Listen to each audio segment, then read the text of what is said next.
Well, good morning and welcome to the show. Jeff Beals here at your service. We're brought to you by Dingman's Collision Center with 4 metro area locations, as well as D&M Roofing and Siding. This is the only show in the metro area that talks about the growth and development of said metro area, real estate, construction, economic development, business expansion. We get into all of that sort of thing. Talk a lot about restaurant and retail as well, especially toward the end of the show. But without any further ado, it's time to bring on my co-host, a man who I have known for many, many years, and during that time has done many, many real estate deals, Trenton Magid. Good morning, everyone. Good morning, Jeff. Well, good morning to you. It is early fall, but it feels like summer, and this is a great time of year in Omaha or really anywhere in this part of the country, and I know there's just a lot to look forward to as we head into the fall and eventually get toward the holidays. Absolutely. We went downtown last night at the Hanson Center, Anthony Jeselnik. Dark humor, of course, but there's another comedian at Steelhouse. There's activities all around Omaha, and it just feels good that people get out, use our resources, use our parks, and it's just neat to see the community engage. It was interesting. It was either one of the TV stations, KETV or WOWT, I can't remember which, but they interviewed some businesses in the Capital District, and they were talking about the sharp increase in customer flow ever since Steelhouse Omaha opened. In fact, I think one of them they talked to was the Frank's Pizzeria that was there, saying that Steelhouse has really generated a lot of business for the Capital District. That's good when you consider Let It Fly opened this summer and is a huge space, and then you've got the 2 other bars. I think they're out of Iowa City or something like that are coming into that area. So yeah, a lot of activity going on in the downtown area. And we can't take our urban core for granted. To see when First National Bank built their tower, you know, probably over 20 years ago now, they made the commitment to stay downtown, and all these other ones that are coming, and then Mutual of Omaha is going up right now, and we can't stress enough that the urban core, you just can't let it die. So goes the core, as goes the core, so goes the rest of the city. And with that, we go into our news of the week, which is brought to you by Eagle Mortgage, eaglemortgagecompany.com to be specific. You can find them in person at 114th and Davenport Street, but they will work with you and figure out your best situation as a borrower who is looking to buy a new house. They will match you with the appropriate bank and the appropriate financing products. See, that's just the thing. They're not a bank. They're a mortgage broker, so they get to work with a lot of different banks and make good matches between borrowers and banks. And so it's nice to have them on your side. Been doing this for well over 30 years, and we strongly recommend them. We personally know Holly Schneiderwin, who runs the place and does an outstanding job of it. And once again, you can find them at eaglemortgagecompany.com. Well, first up on the news, this is pretty cool. Omaha-based Scooters Coffee has now opened its 700th location. It is in Elkhart, Indiana, by the way, in case you want to stop by. 29 states now, and they are actively growing towards their publicly stated goal of 1,000 locations by the end of next year. And so it's always good to see a local business growing like leaps and bounds, but they are hustling and working it really hard. They've got a lot of private equity behind them, and it's a well-run organization. But that doesn't stop. We're working with another coffee chain that's regional, that's coming in, that wants coffee kiosks, and there's more to come. And they're not afraid of each other.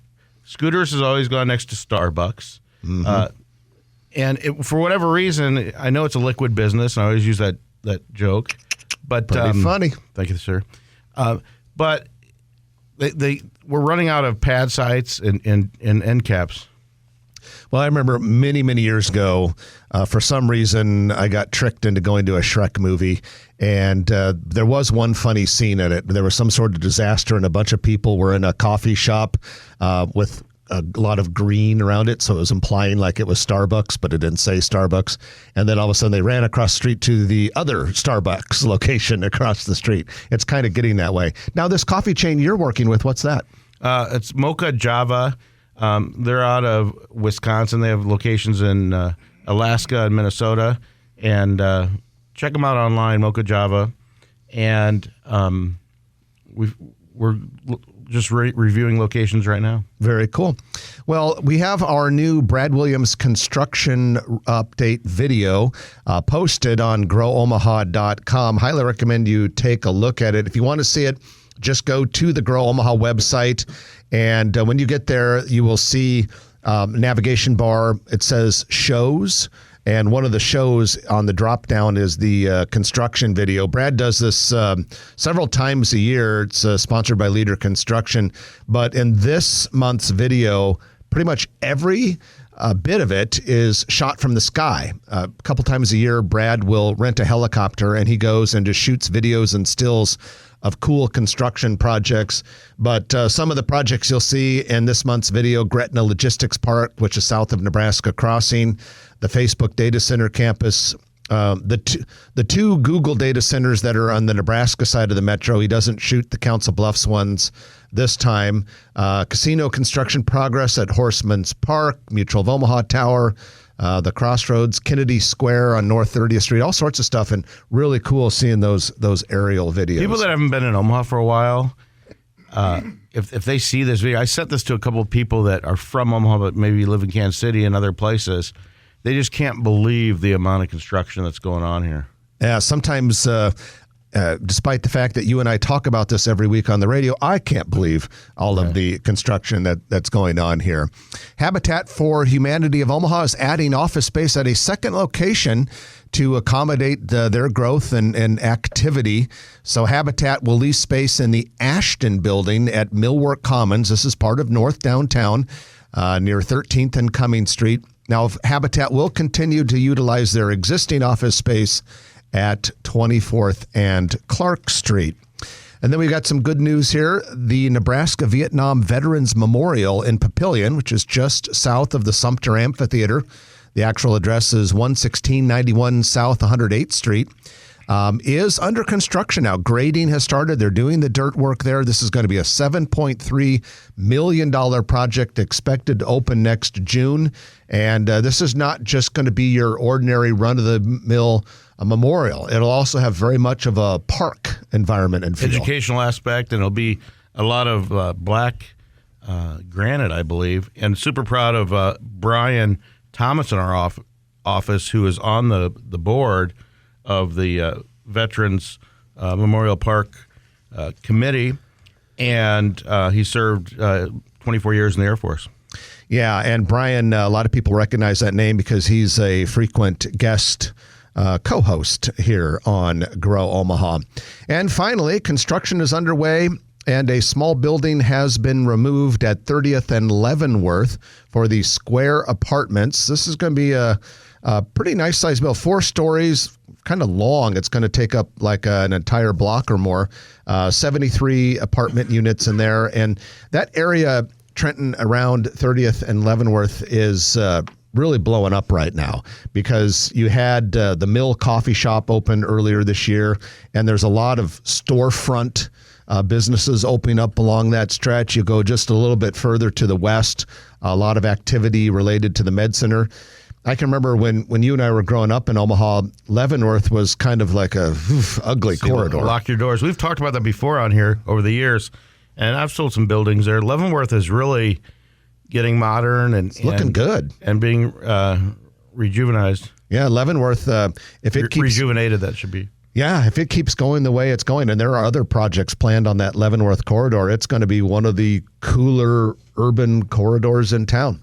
And that is your news of the week, which is brought to you by Eagle Mortgage, eaglemortgagecompany.com. Going to take our first break of the hour. And when we do, we're going to bring on Douglas County Sheriff Aaron Hanson. And we're going to talk with Sheriff about the impact of homelessness and certain street crimes on economic development and business activity. Sheriff has been in the news a lot lately with some issues that we have related to street crime and homelessness and all that. And we're just going to dig into that a little bit. It's an important issue for our metropolitan area's future. You're listening to Grow Omaha. Jeff and Trenton We're brought to you by Dingman's Collision Center and D&M Roofing and Siding. Back in a moment on News Radio 1110 KFAB. And back to Grow Omaha. Jeff Beals and Trenton Magid at your service. We're brought to you by Dingman's Collision Center and D&M Roofing and Siding. Eric Obremt and the team at D&M Roofing and Siding do an outstanding job with both commercial and residential roofs, maintenance, repair, replacement. They do all of that, D&M Roofing and Siding. Well, we have with us today Sheriff Aaron Hanson, Douglas County Sheriff that is, and we wanted to talk to Aaron a little bit about just, some of the street crime and homelessness that's going on inside the county, sometimes in parts of the county that come as a surprise to some people. But first of all, Sheriff Hanson, welcome back to the show. Thanks for having me. I wasn't here the last time you were on because you were substituting for me. Yeah. It was. And he still came back. He still came back. So, all right. Well, Aaron, I saw something on a WWT article that featured your office and the activity of some of your deputies yesterday that caught my eye. It made reference to the number of homeless people being up 200% and it was either Omaha or Douglas County in the last 5 years. And just anecdotally, I'm a guy who goes downtown a lot. I'm out and about, suburban and urban. And anecdotally, it just feels like there are more people on the street than there used to be. Yeah, and it's not just something that Douglas County is struggling with. You see it across the country. And, we're very, very fortunate in Omaha and Douglas County. We've got great, strong, common sense leaders like Mayor Stothert. We've had great governors. I think for the most part, our county boards and our city councils have been, very responsible, common sense leaders. But I do think that we have to keep a close eye when we see homelessness trending up and when we see things like juvenile crime trending up. You have to look at what's happening across the country, whether it's San Francisco, Portland, Seattle, and their explosion of homelessness and homeless crime and how that's impacting businesses, or even like Philadelphia, where you're seeing this explosion of looting, and primarily by young people as a result of their soft on crime policies and juvenile justice reform. So as long as I'm sheriff, you're going to hear me ringing that bell to try to communicate and educate the public and our policymakers and the media, because we have to get ahead of those challenges. We're better in Douglas County, we're smarter, and we need to learn from what other communities have done wrong before we repeat those same mistakes. So you have been speaking publicly lately about homeless encampments, and there's a number of them that are very near people, but kind of out of sight, under bridges and things like that. And we've heard you talk in the media a little bit about some of the crime that can come out of these things. And it creates a bit of a controversy in our community because a lot of people will say, well, homelessness is not a crime. But yet where there is a lot of homeless people and the addiction and mental health issues that go with it, there tends to be a lot of crime. Yeah, and they're right when they say homelessness is not a crime and we should not criminalize homelessness. I agree with that. But I think we also have to come to terms with the sad reality that the vast majority of people in our community that are struggling with homelessness, it's less about maybe losing their home or less about affordable housing and more about chronic substance abuse, addiction, and unaddressed mental health, mental illness. We are very fortunate in Douglas County. We have a surplus of shelter beds. A lot of people don't realize that. There are so many empty shelter beds and shelters in this community. And unfortunately, many of the individuals, the majority of the individuals that live in the tents, they will tell me when I ask them, I don't want to live in the shelter because they want to do what they want. They don't want to have a curfew. They want to be able to use drugs or alcohol. And they know that the shelter gives structure and consequences for bad behavior. So that's why you'll see them in tents. And it doesn't help. We've got some nonprofits here in town who I think have very good intentions. They're naive, in my opinion. But when some of these nonprofits enable giving them tents. Giving them tents. Tents that, I think a lot of us would be pretty jealous of as outdoorsmen. But it doesn't help when you give them tents because They end up under bridges. They end up in our tree lines. They end up in our creekways. And those areas become crime hotspots because those folks, trashed. they have to live. Yeah, litter, it's an environmental disaster oftentimes, humanitarian disasters.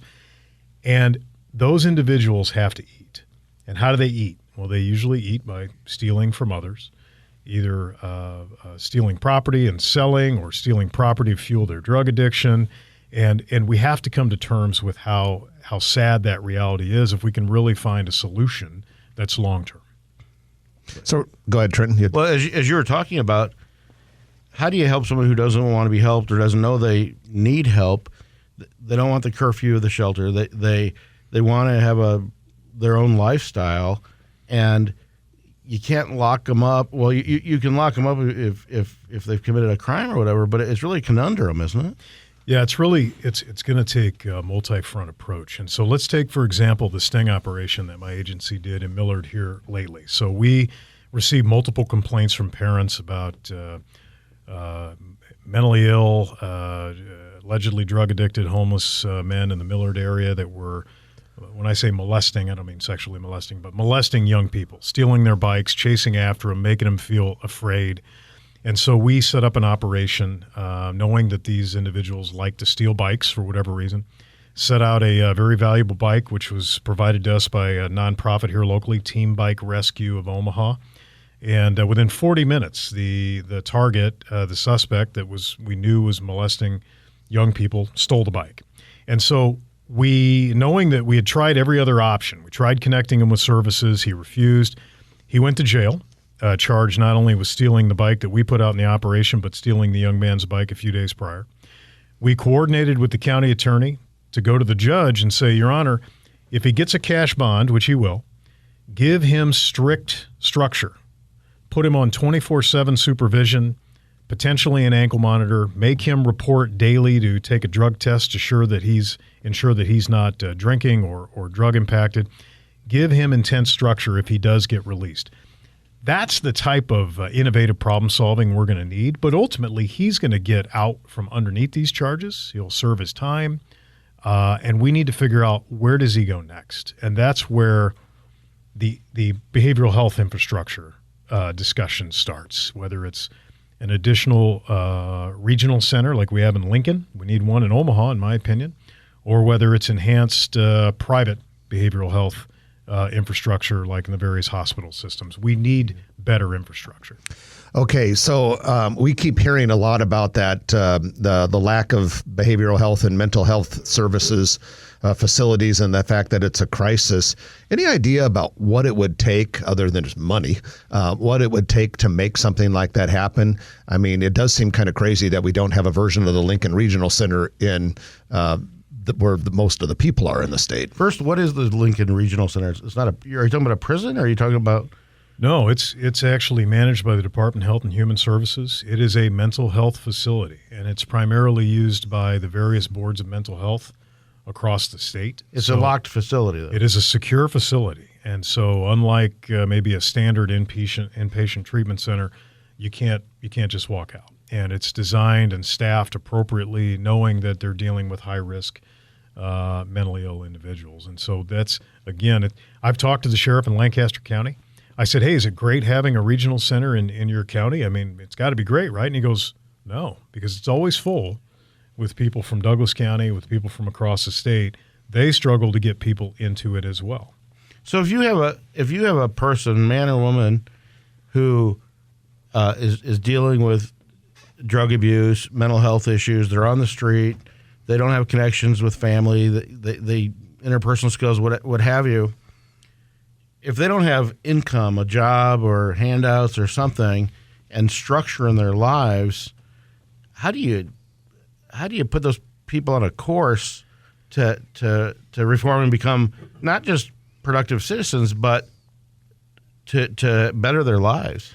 That's the challenge. There's a lot of people that believe that the harm reduction approach is the best way to go. They think if you just give these folks a house, that everything will work itself out. Well, I don't believe that. If you are given a house and you didn't earn it, and you don't know how to maintain it, and you're still a drug addict, and you still have unaddressed mental health issues, you're not only going to destroy that house, you're going to destroy the houses around you as well and the people who live around you. So I think I'm a firm believer in shelter first, housing earned, where you give people shelter and you make sure that they have that layered support, whether it's behavioral health services, substance abuse services, or for the chronic cases, we have to find that infrastructure to put them in, to give them those services, then get them into the shelter, then work them towards rehabilitation and housing.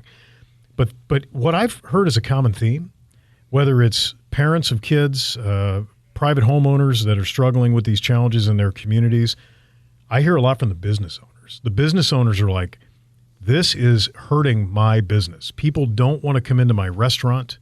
They're afraid to frequent my store. I have people defecating in front of my business, and something has to be done. These are the core quality of life issues that law enforcement and government need to focus on so that business can thrive. Yeah, and if anybody listening says, I tuned into the Grow Omaha show and it's about economic development and commercial real estate, this is because all you have to do is look at Target closing 9 locations due to organized crime. You see Philadelphia with the flash mobs, all these kids going in. If we don't take care of this and nip this in the bud early, we're going to end up like some of these cities where you have huge retailers moving out of these neighborhoods. Yeah, and we will talk about that when we come back from the news. We have much more to address with Douglas County Sheriff Aaron Hanson, who joins us in the studio today. But in the meantime, you're listening to Jeff and Trenton on Grow Omaha, brought to you by Dingman's Collision Center and D&M Roofing and Siding. Back shortly on News Radio 1110 KFAB. And welcome back to the show. Jeff Beals and Trenton Maggot here, brought to you by D&M Roofing and Siding and Dingman's Collision Center, 4 metro area locations, and also provide mechanical services as well. Real quickly, we have our Noddle Company's Commercial Real Estate Development Spotlight of the Week. And this week we're talking about some changes at the Interrail Food Hall. Bring it on. Yeah, we have some new things there. The former Reagan's Lobster Rolls. Kind of sad that left. I like that place. But that's the way life is in food halls. Food halls are designed to have restaurants coming and going and being, experimental and that sort of thing. The former Reagan's Lobster Rolls is going to become Willie Dogs, which is a locally owned upscale hot dog vendor. And supposedly I talked to someone down at Interrail and they said they're going to do some edgy stuff. So edgy hot dogs, Trenton.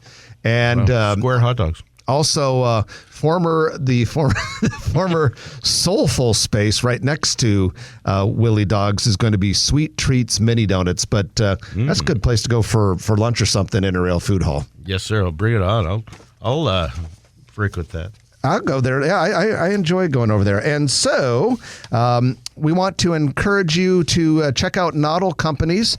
If you want to learn more about what they do, Noddle Companies is a national full-service real estate company here in Omaha. They lead headquarter development of some of the most impressive enterprises around here, like HDR, Kiewit, Valmont. They build all those buildings. Absolutely. From residential to retail and beyond, they create communities like Builders District and Exarban Village, which we were talking about there. And by the way, also in addition to the places we mentioned, Exarban Village has Rub, Willie Dogs, No Name Cafe, and A Priori Status. I'm excited for Rub. Pretty cool stuff. We have with us Douglas County Sheriff Aaron Hanson for a few more minutes. And Sheriff, we were talking about these homeless encampments and that sort of thing. Is it trespassing for someone to live on city or state property? And as a semi-permanent resident who pitches a tent or something like that? It can be. Sets up a tent? It can be. It all depends on what location. There's some areas that are obviously very, very concerning for people to put up a tent. Under infrastructure, I mean, look at how much we talk about vital infrastructure and infrastructure safety. I was just at a homeless camp here in Douglas County that's under a state highway, and we're coordinating with the State Department of Transportation about this. But the homeless camp underneath the state highway has actually started to secure their tents into the underside of the bridge. So pounding items into the concrete, let alone all of the erosion, which is occurring under the bridge in the creekway. And again, there's a price to be paid for that. This is vital infrastructure. There's a reason why we don't allow people to, lease camping spots underneath them. And they're usually the only recreational activity under a bridge is a walking trail. Mm-hmm. And so I think, again, we've got to take a broader look. Is it smart to have people living under tents? Is it safe? I hear from a lot of people that their kids or them jog up and down trails here along our NRD trail system, and they're afraid of some of the people that they encounter. Just this morning, I had a constituent call me and say he was chased by a homeless man along a Keystone Trail, threatening to slit his throat, and that was proximate to a bridge. So, again, I don't think there's any good reason to camp under a bridge. So we were talking briefly before the break about what's going on in cities like Portland, San Francisco, where they have the smash and grab problem. And then you made reference, or one of you made reference to Philadelphia. Tuesday night, they had a massive outbreak of retail looting. It was four stores on the same strip. Yeah, right. Some of it was right down in the heart of downtown Philadelphia, which is a very cool place, and some of it was a little bit further out. But it was coordinated, and a lot of the coordination was kind of out in public and that sort of thing.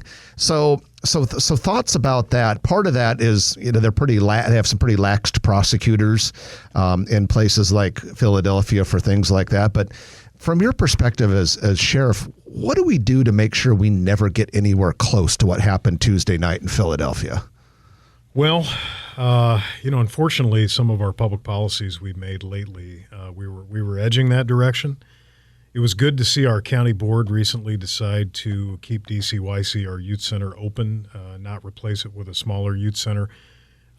And I know there's a broader conversation happening on the state level and the local level about maybe whether we went too far in our juvenile justice reform laws, removing consequences for bad actions. And again, this is a show about business development, economic development. I guarantee you there's a lot of businesses in Philadelphia and on the West Coast right now who are wondering, where did we go wrong? I wish we would have been more engaged with our lawmakers. Never did I think as a business owner I would have to be engaged in social justice and criminal justice reform issues, and this is a prime example why we need to. Philadelphia was primarily teens, and they weren't stealing food, unlike some Congress people that were saying they were stealing bread to feed their families. They were stealing iPhones and smashing them, and liquor and electronics, and it was just a free-for-all in Philadelphia because they've been normalized to the reality that there is no consequences for those behaviors. People talk about California and how the felony threshold is $1,000 or more. So you can walk into a store, steal $1,000 or less, and it's a misdemeanor. $1,000 or more is a felony. People complain about that. We did that in Nebraska 7 years ago, but we made it $1,500.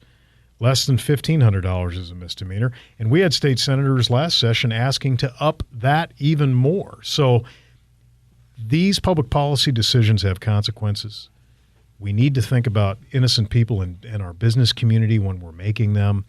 It rarely is the answers as simple as the social justice progressive crowd think they are.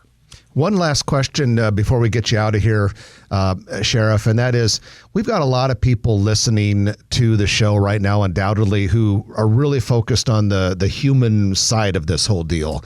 And to their credit, they desperately want to do something to help the situation. Short of getting involved in politics, what are some things that the average Omaha person who could do that don't enable bad behavior or continued addiction and continued homeless, but still could make a difference and maybe advance the community? So I'd say two big things. Number one, support the shelters that are doing it right. We've got a lot of them. Santa Francis House, Lydia House. If you go into the four corners of those facilities, I know sometimes outside in the public areas it doesn't look as positive, but inside there's a lot of good things going on. There are shelters, there are Miracles, substance abuse rehabilitation system. They run a tight ship at those homeless shelters here locally. Support them.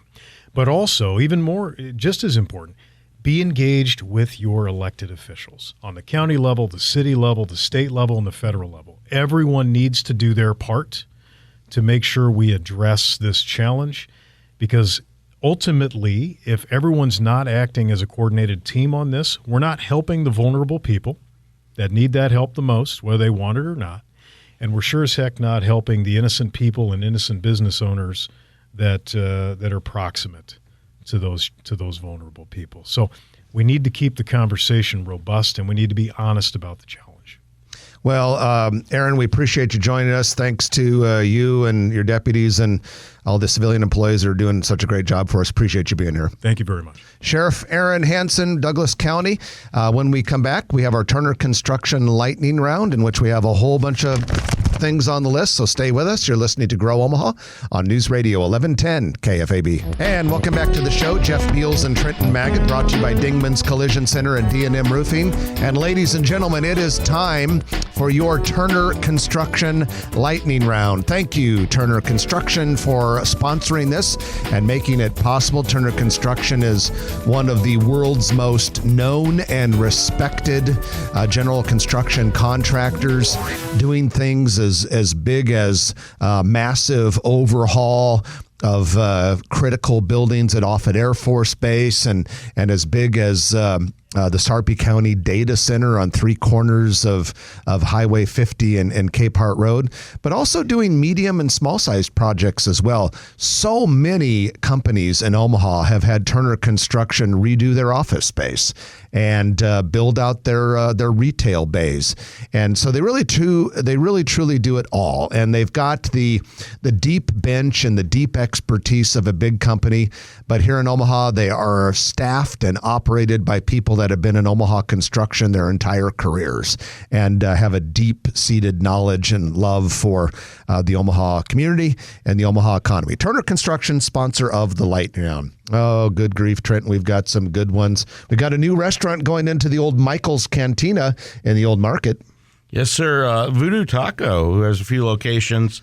I didn't see this one coming. It's a pretty big space, and it goes from one Mexican restaurant, vacant for probably 5 years, into another Mexican restaurant. And so it's a good location, and let's see how they do. Voodoo has an existing location not terribly far away at 25th and Farnham. That will remain open. City Pub, the new place called the City Pub, held its grand opening yesterday at the La Vista City Center. That's located along the east side of 84th between Giles and Harrison.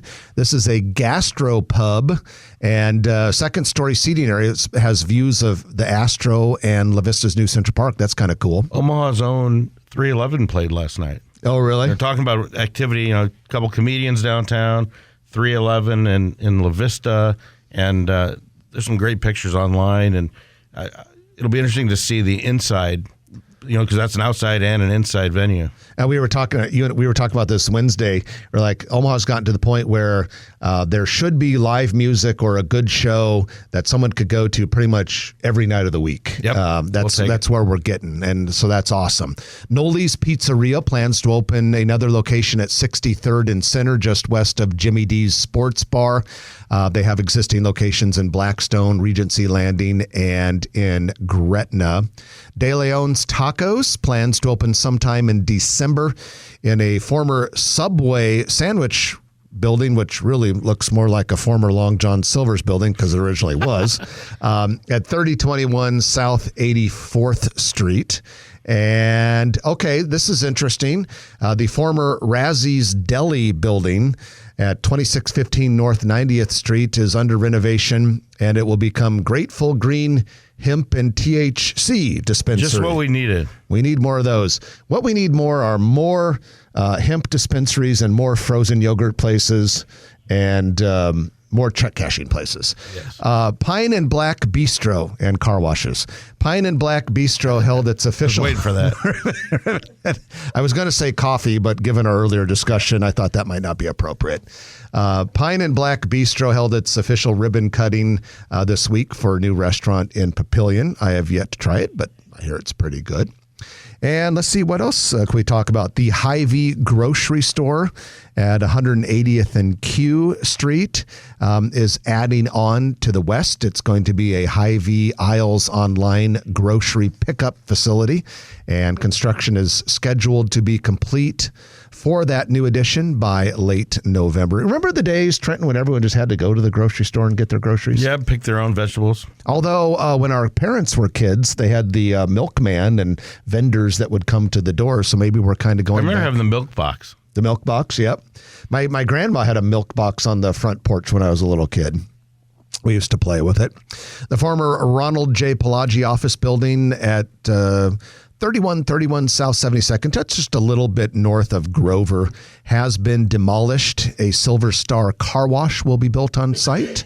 That place is, Silver Star is a chain of car washes out of South Dakota, also has locations in Iowa, North Dakota, and Minnesota. In related news, Spezia, which is one of my favorite restaurants, is short of parking. Yeah. Oh, yeah. It's because they used some of that. Yeah, there was a kind of handshake deal or whatever, and so people are parking on the street and everything else. It's a consistent restaurant. It's a good centrally located restaurant. I love Spezia, and I've always said if you have to work a little bit to get into a restaurant because there's a big crowd or parking, whatever, it just tells you that it's damn good. Yep. So we can take that.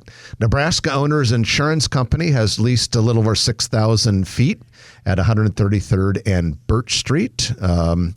And let's see. Oh, one other thing we wanted to mention, the unemployment rate for the Omaha Council Bluffs metro area dropped to 2.2%. And that is pretty darn low. Yep. It's down from the 2.5% that was recorded in July, which was also pretty good. Over a 6-month period, unemployment rate has bounced between 2 and 2.6% in the metro area. And Omaha and Nebraska both fare very well compared to national rates. Hopefully we can recruit new citizens, and given our quality of life and everything, they can bring their families and boost up population a little bit while filling some of these jobs. Anecdotally, we keep hearing signs that population increases are underway. We've talked to a lot of apartment owners and apartment managers, and they're always saying, hey, an impressive percentage of our new tenants are coming from out of state, and that's a good sign. Yep. And we also want to remind people to check out the Brad Williams construction video. It is available at growomaha.com, and you can click on shows on the navigation bar.